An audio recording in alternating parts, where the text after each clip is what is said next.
মহিলারা জুমার নামাজ কিভাবে পড়বেন এবং কত রাকাত পড়বেন এবং কোন সময় পড়বেন, এই বিষয়টা নিয়ে আমাদের সমাজে অনেক ভুল ধারণা আছে।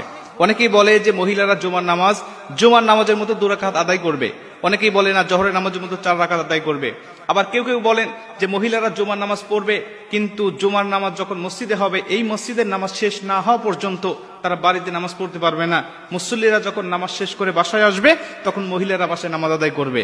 আবার অনেকেই বলে না, মসজিদে নামাজ শুরু হওয়ার আগে বাসাতেই মহিলারা আগে নামাজ পড়ে নিতে হবে। এই বিভিন্ন ভুল ধারণা আমাদের সমাজে প্রচলিত আছে এখনো গ্রামগঞ্জের মধ্যে। আমি এই বিষয়টা হাদিস থেকে আপনাদের ক্লিয়ার করতে চাই।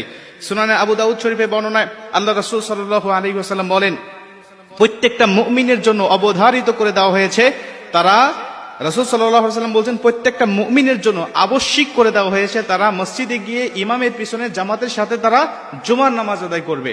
কেবলমাত্র শুধুমাত্র 4 প্রকার ব্যক্তি ছাড়া, এই 4 প্রকার ব্যক্তির উপরে আবশ্যক নয়, তারা বাড়িতে নামাজ আদায় করতে পারবে। এদের মধ্যে প্রথম নম্বর হলো কৃত দাস দাসী, যারা অন্যের অধীনে ছিল, যারা মালিকের অধীনে ছিল। অনেক মালিক ছিলেন, অনেক মুনিব ছিলেন যারা বিধর্মী। কৃত দাস দাসীদেরকে ছুটি দিত না নামাজ পড়ার জন্য, ধর্ম পালনের জন্য। আল্লাহ পাক তাদের উপরে আবশ্যক করেন নেই, তারা বাসায় নামাজ আদায় করলে হয়ে যাবে। 2 নম্বর হলো যারা নারী, এদেরকে বাসায় নামাজ পড়ার জন্য আল্লাহ রাসূল সাল্লাল্লাহু আলাইহি ওয়াসাল্লাম জুমার নামাজ পড়ার জন্য বলেছেন। 3 নম্বরে আল্লাহ রাসূল সাল্লাল্লাহু আলাইহি ওয়াসাল্লাম বলেন, যারা শিশু, ছোট্ট বাচ্চা, যাদের উপরে শরীয়তের হুকুম এখনো কায়েম হয়নি, তারাও বাড়িতে নামাজ আদায় করবে।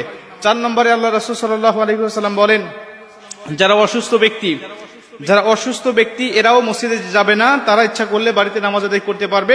বাড়িতে জুমার নামাজ আদায় করলে নামাজ হয়ে যাবে। তাহলে এই 4টি প্রকার মানুষের মধ্য থেকে আমরা জানতে পারলাম যে রাসূল সাল্লাল্লাহু আলাইহি ওয়াসাল্লাম বলেন যে যদি নারী বাসায় নামাজ আদায় করে তাদের জুমার নামাজ হয়ে যাবে। তবে এই বাসায় তারা নামাজটা কিভাবে আদায় করবে? যেহেতু একাকী নামাজ আদায় করতে হবে, অবশ্যই একাকী নামাজ যখন পড়বে সে জুমার নামাজ আদায় করবে না। সে 2 রাকাত নামাজ পড়লে নামাজ হবে না, তাকে 4 রাকাত জোহরের মতো করেই নামাজটা আদায় করতে হবে। আমাদের সমাজে হাজারো মহিলারা আজও এই ভুলটা করে যাচ্ছে, তারা শুধুমাত্র 2 রাকাত নামাজ আদায় করছে। আর এটা সজ্ঞানের শেষ ছায় যদি তারা এইভাবে করে আসে, অতীতে অনেকবার করেছে, এজন্য আল্লাহ পাকের কাছে ক্ষমা চাইতে হবে এবং এই নামাজগুলোকে কাজা আদায় করে দিতে হবে।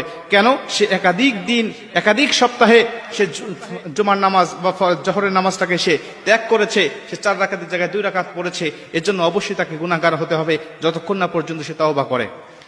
এর সাথে সাথে যেহেতু অসুস্থ মানুষও বাসায় নামাজ আদায় করবে, অতএব অসুস্থ মানুষগুলো জুমার নামাজ তো আদায় করতে পারবে না। 2 রাকাত নামাজ আদায় করলে তাদের হবে না, অবশ্যই 4 রাকাত করে নামাজ আদায় করতে হবে।